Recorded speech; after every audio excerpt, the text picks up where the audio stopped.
بسم اللہ الرحمن الرحیم۔ السلام علیکم پیارے دوستو، کیسے ہیں آپ سب؟ امید کرتی ہوں کہ آپ سب خیریت سے ہوں گے۔ اللہ تعالیٰ آپ سب کو اپنے حفظ و امان میں رکھے، آمین ثم آمین۔ اللہ کریم کا بہت احسان ہے کہ رمضان المبارک کا رحمتوں اور برکتوں بھرا مہینہ ایک مرتبہ پھر ہماری زندگی میں آیا ہے۔ اس بابرکت مہینے میں اللہ کریم کی رحمت تیز بارش کی طرح انسانوں پر برستی ہے، لہٰذا ہر بالغ مرد اور عورت کو چاہیے کہ وہ اس مہینے کے پورے روزے رکھے، فرض اور نفلی عبادات کا بھرپور اہتمام کرے تاکہ دنیا اور آخرت میں اللہ کی رحمت حاصل کر سکے۔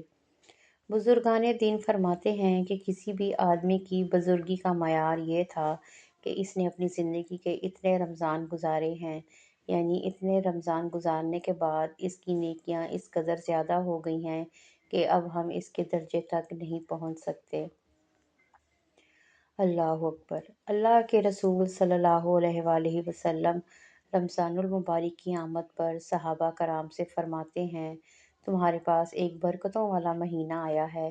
اس بابرکت مہینے میں اللہ کریم خاص طور پر تمہاری طرف متوجہ ہوتا ہے، تمہارے گناہ معاف فرماتا ہے، تم پر رحمت نازل فرماتا ہے، تمہاری دعاؤں کو قبول فرماتا ہے اور نیکیوں میں تمہارے ایک دوسرے سے آگے بڑھنے کو دیکھتا ہے۔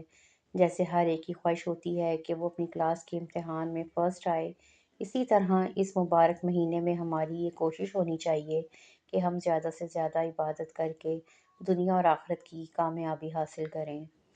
رسول اللہ صلی اللہ علیہ وآلہ وسلم کی زندگی میں جب بھی رمضان المبارک کا مہینہ آتا تو آپ صلی اللہ علیہ وآلہ وسلم عبادت میں زیادہ کوشش اور جستجو فرماتے، اللہ کے راستے میں خوب خرچ فرماتے اور دعا میں بہت زیادہ گریہ وزاری فرماتے۔ آج جو حالات ہیں، جن پریشانیوں کا سامنا ہے، اس کا تقاضا ہے کہ ہم اس روٹھے رب کو منائیں، اپنی بگڑی بنائیں، پورے ادب و شرائط کے ساتھ روزے رکھیں، جسم میں کسی حصے سے گناہ سرزد نہ ہو، زبان کا بھی روزہ ہو، آنکھ کا بھی روزہ ہو، کان بھی بری باتیں نہ سنیں، شرمگاہ کا بھی روزہ ہو اور دل و دماغ کا بھی روزہ ہو، تب ہی روزے کا حق ادا ہوتا ہے۔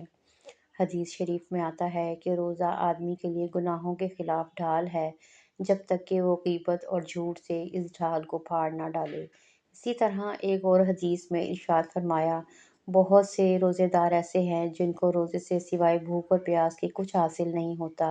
استغفر اللہ۔ کیوں؟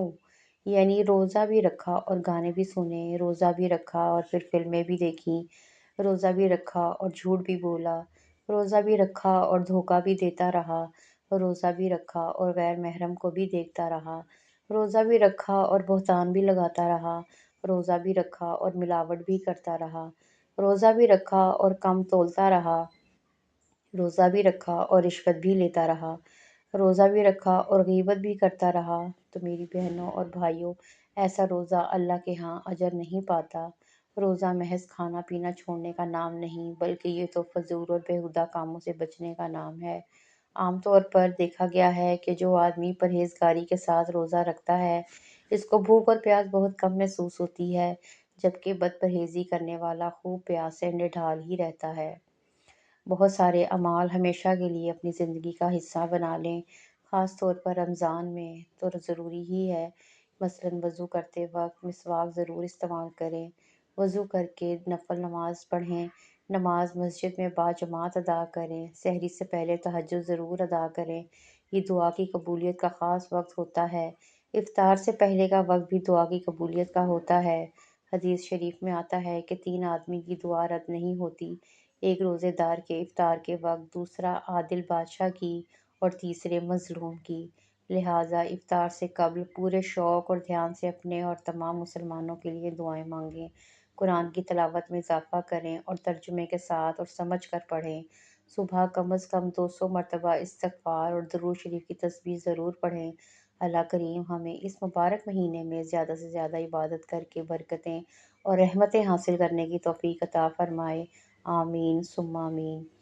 میرے پیارے بہن بھائیوں، اگر آپ کو آج کی یہ ویڈیو پسند آئی ہو تو ہمارے چینل کو سبسکرائب ضرور کریں اور بیل آئیکن کو بھی پریس کریں تاکہ مزید اچھی ویڈیوز کے ساتھ دوبارہ ہم مل سکیں۔ تب تک کے لیے اجازت